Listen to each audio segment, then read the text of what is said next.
পরিবার পরিজনের সঙ্গে ঈদের আনন্দ ভাগাভাগি করতে রাজধানী ছাড়ছে মানুষ। তাদের বড় একটা অংশ ফিরছে নৌপথে। চাঁদপুর লঞ্চ টার্মিনাল থেকে ঘরমুখী মানুষের খবর জানাচ্ছেন সহকর্মী ফারুক আহমদ। আমরা সরাসরি যাচ্ছি তার কাছে। ঈদুল ফিতর, তার মধ্যে কিন্তু দাড়ি টানে ঘরে ফিরছেন মানুষজন। এর মধ্যে কর্মস্থল রাজধানী ঢাকার সদরঘাট থেকে চাঁদপুর লঞ্চ টার্মিনালে 10টার পর থেকে এখন পর্যন্ত 6টি যাত্রীবাহী লঞ্চ চাঁদপুর টার্মিনালে ভিড়েছে।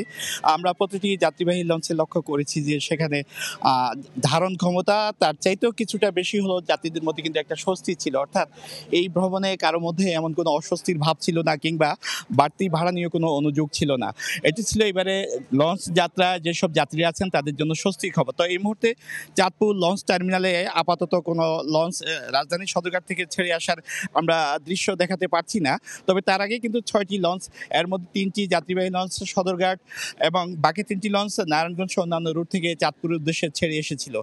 যাত্রীরা জানিয়েছে আসলে তারা অনেকটা স্বস্তির মধ্যে, কারণ আবহাওয়াটা অনুকূল ছিল। তার মধ্যেই লঞ্চের যে ধারণ ক্ষমতা সেখানেও কিন্তু বলা যেতে পারে এক ধরনের একটা যে ভিড় বাট্টা বলে সেটা ছিল বটে, কিন্তু সেখানে কিন্তু মানুষজনের কাছ থেকে আমরা কথা বলি যেটুকু জেনেছি যে তারা কেউই এই বিষয়ে কোনো অভাব বা অনুযোগ বা তাদের কোনো অভিযোগ উপস্থাপন করেনি।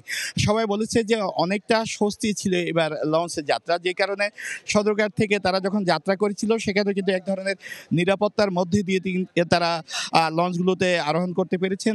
তার সঙ্গে যদি আমরা বলি চাঁদপুর এবং ঢাকার যে দূরত্ব সেটি 3 থেকে 3.5 ঘন্টা, অর্থাৎ এই 3.5 ঘন্টার মধ্যে কিন্তু রাজধানী ছেড়ে কিন্তু চাঁদপুরে যাত্রীরা পৌঁছে যাচ্ছেন। আর তার চাইতে সবচেয়ে বড় কথা হলো যে যারা চাঁদপুর আছেন তারা শুধু চাঁদপুর জেলার বাসিন্দা নয়, চাঁদপুর এবং তার যে আশপাশের জেলাগুলো আছে সেই জেলাগুলোর মানুষজন কিন্তু ছুটি আসছেন নারী টানে বাড়ি ফিরে পবিত্র ঈদ উল ফিতর উদযাপন করার জন্য। তো এই ছিল আমার কাছে চাঁদপুর লঞ্চ টার্মিনাল থেকে ঈদে ঘরমুখ যাত্রীদের নিয়ে সবশেষ। ঘরমুখী মানুষের খবর নিয়ে আমরা সরাসরি ছিলাম চাঁদপুর লঞ্চ টার্মিনালে।